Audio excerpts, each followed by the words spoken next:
अब मुझे नरेश मीणा की चिंता हो रही है।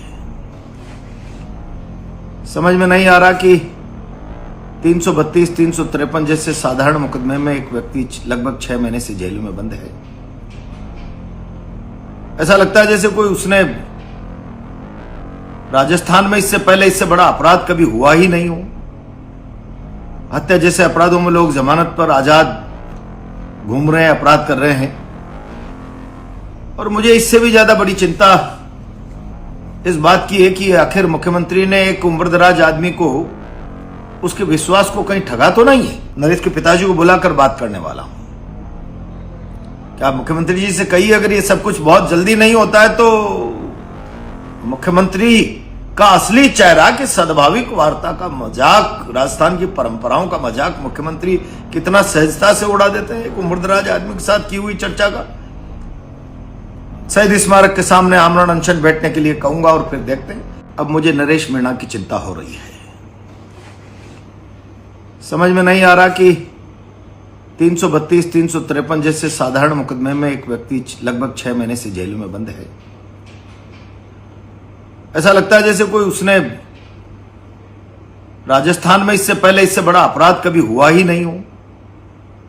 हत्या जैसे अपराधों में लोग जमानत पर आजाद घूम रहे हैं, अपराध कर रहे हैं। और मुझे इससे भी ज्यादा बड़ी चिंता इस बात की है कि आखिर मुख्यमंत्री ने एक उम्रदराज आदमी को उसके विश्वास को कहीं ठगा तो नहीं है।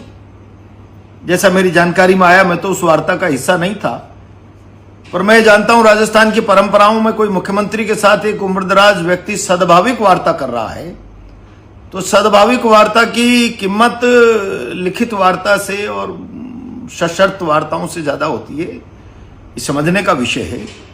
अगर बंद कमरे में मुख्यमंत्री ने एक उम्रदराज व्यक्ति को कहा कि सब ठीक हो जाएगा, आप आंदोलन वापस लीजिए, मुख्यमंत्री जी मैं आपसे अनुरोध कर रहा हूं, ये कोई कुरड़ी में गुड़ नहीं फूटा, एक बड़े आंदोलन जिससे सरकार की सांसें फूली हुई थी विधानसभा घेराव के से, उसके साथ आपका जबानी जमा खर्च का अगर मौखिक अनुबंध भी है, सद्भाविक चर्चा भी है, तो उसकी पालना कीजिए।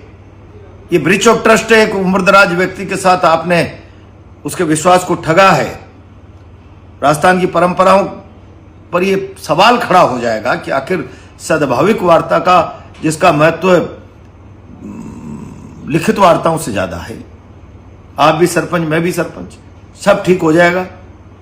क्यों नहीं अदालत में आपके डबल एजी और पीपी खड़े होकर कहते हैं जमानत दीजिए, इस मुकदमे पर सरकार ने आंदोलन के साथ समझौता किया, इसकी वापसी का ये नैतिक साहस दिखाइए, उसकी जमानत करवाइए, अदालत में खड़ा करिए, आपके डबल एजी को कहे कि ये मुकदमा सरकार वापस लेने का एग्रीमेंट कर चुकी है, वादा कर चुकी है, कमिटमेंट कर चुकी है। उसके बाद जब सरकार मुकदमा विड्रॉ करेगी, कोर्ट का प्रिविलेज है, मानना नहीं मानना वो अलग विषय है, लेकिन आज अनावश्यक रूप से एक व्यक्ति को इस आधार पर जेल में रोके रखना, मैं समझता हूं ये अन्याय है। और मैं तो नरेश के पिताजी को बुलाकर बात करने वाला हूं। क्या आप मुख्यमंत्री जी से कहिए, अगर ये सब कुछ बहुत जल्दी नहीं होता है तो मुख्यमंत्री का असली चेहरा कि सद्भाविक वार्ता का मजाक, राजस्थान की परंपराओं का मजाक मुख्यमंत्री कितना सहजता से उड़ा देते हैं एक उम्रदराज आदमी के साथ की हुई चर्चा का। शहीद स्मारक के सामने आमरण अनशन बैठने के लिए कहूंगा और फिर देखते हैं आगे कहां तक बात जाती है। लेकिन ये गलत है। अब मन कुछ विद्रोह करने की स्थिति में आ रहा है। एक बार मैं नरेश के पिताजी को कहूंगा कि मुख्यमंत्री से बात करें, और नहीं तो स्टेच्यू सर्किल पर परिवार को लेकर आमरण अनशन पर बैठे। अब बात यूं नहीं बनने वाली है।